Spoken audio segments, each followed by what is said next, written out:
chastise. He didn't come here to do none of that. He came here to give you brand new life. He came here for you to have the same attributes of him. And that's out of love. So when we start thinking about all the people that have to face situations like this day after day, week after week, month after month, and start asking ourselves, how can we start loving different? How can we start loving like God? I mean, it's strong. It's real strong. And then it goes on further. It said, whoever believes in him shall not be condemned, but whoever does not believe stands condemned. So now you have a choice. You have a choice. When we walk in here right now, we can see people that's out having a hard time facing a situation. We can go in there, we can say, you know what, I hear it all the time because I work in a school system. We have some girls that go talk about girls, about their hair, about their makeup, about their clothes. And I'm going to tell you, you don't realize what they're facing at home. You don't realize that their mom could be unemployed. She can be a single mom. You don't realize that maybe dad was in the picture and he just was not a deadbeat dad, but maybe he died. You don't know.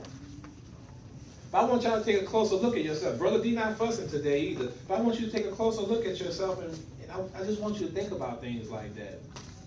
Here it is, we had where he said, God so loved the world that he gave his only son. And then when he built his son is what helped us to be here today.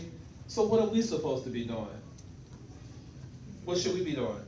We should be loving too.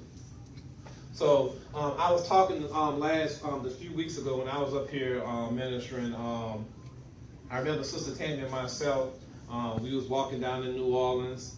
I think it was like maybe our anniversary time. There was thousands of people in this little tourism area in New Orleans, and everybody was just running. They was just playing this New Orleans music and hitting these umbrellas. And they was just excited.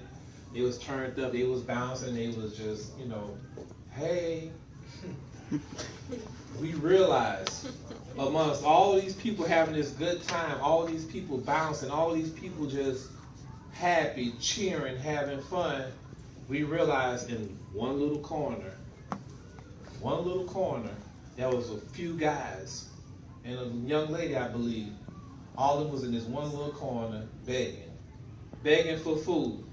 Now here you got it. You have, and I mean, this is my hometown. New Orleans is my hometown. You have all these thousands of people. They walking around. They happy. They singing. They cheering.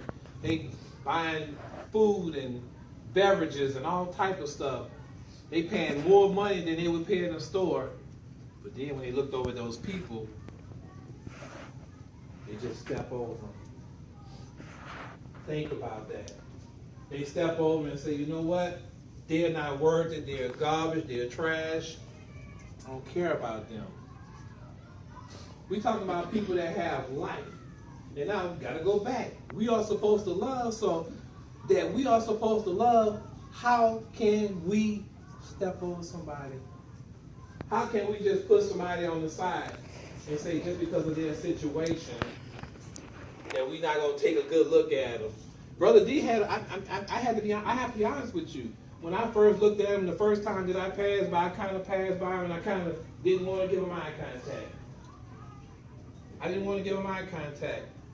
But then the Spirit of God told me at that moment that I was there, he said, you know what? No. Get it right. Get it right. So I went back, and you know what? I had to take a look. And now here was the funny part. Now when I took a look at him, spoke to him, how you doing? Kind of just stood there in the area. I wasn't nervous. I wasn't scared. I realized that those people, when they was in that situation, they said, you know what? When they was in their situation, the one guy, he got a little money. And when he went and got the money, he could have took the money by himself and said, you know what? I'm going to go get myself whatever I want to eat and move on. But when he got the little money that he got from someone, what y'all think he did with it? Split it. He went back and split it. He went back and split it. And here it is, we come up in here, and I know we talked about this before. We come up here, we have on our Jordans, we have on our Sperry's, we have on our Harachis, we have on all this stuff, we have on these, what's these, Jordan, all type of stuff. Louis Vuitton. We have this stuff on. Listen, We have this stuff on, and then when somebody asks us for help, we look the other way. We look the other way. But here it is, we serving the Christ. We come here every week as Ignite Youth Ministry. We come here every week as Christians saying we love God. Listen to me. We love God, but then the first time we see somebody that's in need, we look the other way. We have situations where we go out right now. We have bags of chips. I come out here every week. Myself, Isaiah, the leaders. We come out here every week. We have bags of chips that are not even supposed to be in. Half ate. But they got people out there that's homeless and that need help. We come here every week. We shouldn't have water in here, but we have half a bottles of water sitting in here every week that somebody could use. We come out here every week, we have pieces of paper. I mean, when you talk about paper, y'all like, Brother D, what paper gonna do? But these people, they need paper. Mm-hmm. It's gonna be used for something, because one big thing that we gotta realize about this whole series, these people that we're talking about, these people in Uganda, these people that's out here in the world, these people that we're supposed to be discipling and evangelizing to. I mean, I was just reading some stories. We go to Walmart, buy a bunch of items. They give us a little plastic bag. When we get that plastic bag and we take all our stuff out of it, once we get home, what do we do with it? I hear it somewhere. What do we do with it? Throw it away. We throw it away. Now we throw it away. It builds up. Some people say they're going to recycle it, but it ends up on this big ship. Listen up for a minute. It builds up on a big ship. They ship it over across to a country, Uganda, in different places, these third world countries. They take and go dump it on their land to help us out, to make things better for us, so we won't mess up our economy, mess up our soil. They're going to dump it on their land, and now when they dump it on their land, to us, it's going to be like, you know what? Ooh, this is nasty, this is dirty. These people start ravishing through there. They looking for your Walmart bag, your Kroger bag.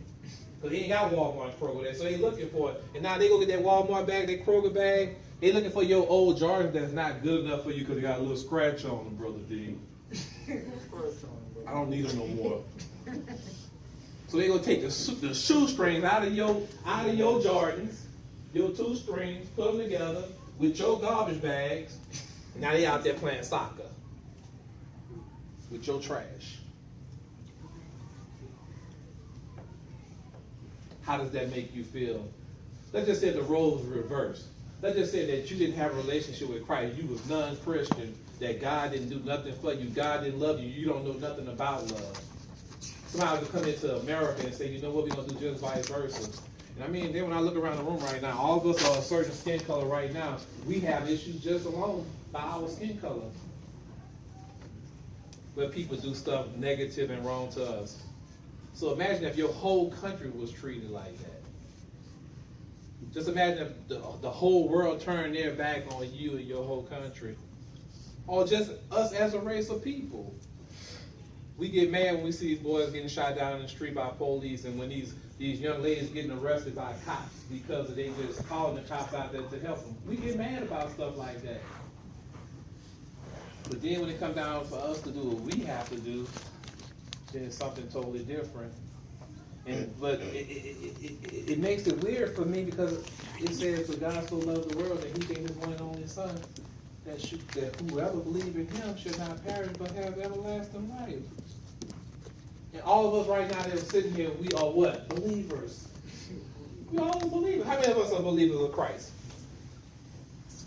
We believers. So now I think we want to realize, what can we start doing different? How can we start living better? I know last week, the week before last, when I was up here, you know, some of y'all probably thought it was funny, but I was thinking about the invite night. We out there for invite night. I'm thinking about these boys. Right now I'm picturing some guys that really need help. They out there, they need help. They done made a soccer ball out of bags, out of our old shoestrings, and they peaceful. They happy.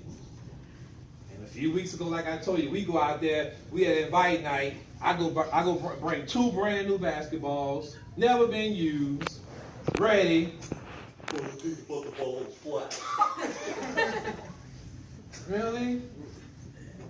Brand new. But Brother D, I can't play with it because the ball is fly.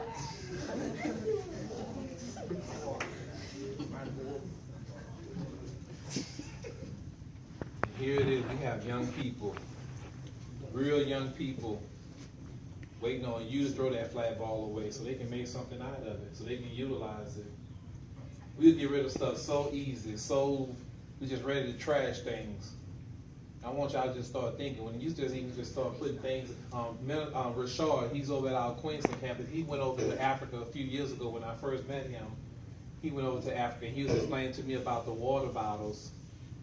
We take the water bottles, we pitch them up and throw them away. We use half of the water. But these people over there, when they go and they find our nasty water bottles, and we don't want to drink from one another and all this stuff, or whatever happened with these water bottles, they take those same water bottles and go to a little dirty stream, river, whatever they have, whatever source they have, and start filling it up. By the time they fill it up and start looking at that water bottle, it's almost this color. How many of you would drink water that color? I didn't think so. I got one. Survival. And that's what we got to start thinking about. And then, listen up. Let's stay on track. So the thing we got to realize, I like that word that Bree said. She said it was survival. But we got to realize who we surviving through. We got to be able to survive through God. So now, they take that same water bottle, fill it up, have that dirty water. Now once we get it over there to their area, now they're playing football with that water bottle. They utilizing stuff. So now, our question to you today is like, what are you gonna start doing different? How you gonna start showing love? How you gonna start just getting closer to God and what you do? The first thing I'm gonna tell you that you need to do is a personal relationship with Him. Once you build a relationship with God, you're gonna realize that through Him, there's nothing that you cannot do. Everything you do, and you have a personal relationship with God, no matter where you go, where you be, I don't care if you go in the hood, you go in the ghetto, you go to Africa, you go to third world, whatever, and you bring God with you, He got you. He's gonna protect you. He's gonna take care of you. Some things gonna happen. Some things gonna happen along the way. But you gotta realize, like I told the earlier group at 9 o'clock, we gotta realize that right now we are like a tree. And the tree, God is the one that planted that tree. Each one of us are a tree, and God is the one that planted it. And when God planted this tree, we can go through things, and we can be the tree that say, you know what? I got clipped a little bit, but I'm still grow. Who said it? I'm still grow. I was watching the guys in my neighborhood just the other day. A whole bunch of guys came out there on my boulevard and they just started cutting all the trees. I'm like, look at that. They're just cutting all the trees down to nothing. But then I realized, I remember last year during the spring, they did the same thing. And when they did that, guess how it just blossomed back up again. It blossomed back up again. That's the same thing that can happen to you. You're gonna go through things. You're gonna face stuff. You're gonna get cut. You're gonna get hurt. You're gonna injure yourself. You're gonna go through a lot. But you got to realize, am I going to be the one that's going to be like the person that get broke away from the tree? That's a whole different story. Now think about the branches that got truly broke away. What happened to them? Now they out there on the ground. They take them and grind them up, use them for something else. They don't have a second chance. And that type of person, I picture that type of person, a person that don't have a relationship with God.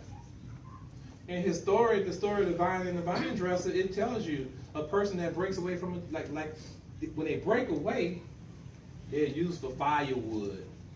They wither, they die once they hit the ground. Once they wither, they die. Now they just nothing.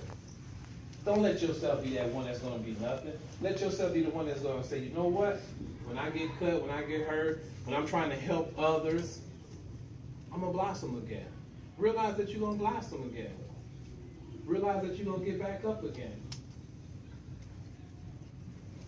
Next thing we have to realize, guys, when we're trying to go out and help others, Satan's going to really try to attack you. And I want you to be, I want to be clear with you about that. We have leaders week after week, month after month. They get up every week, they want to study, they trying to do the work of God. Car want to break down, their health, their strength, family members dying. That's just an attack on our mind, saying, you know what? That's just the devil trying to stop us from what we're supposed to be doing. So the same thing is with you. When you go out and you realize that you're trying to help others, there's going to be an attack on your life. You have to be ready. You have to be strong. Thank y'all. You have to be strong and just be mighty and say, you know what? I'm in 100. I'm going to go over a few things with you guys now. Just a few questions. One of the questions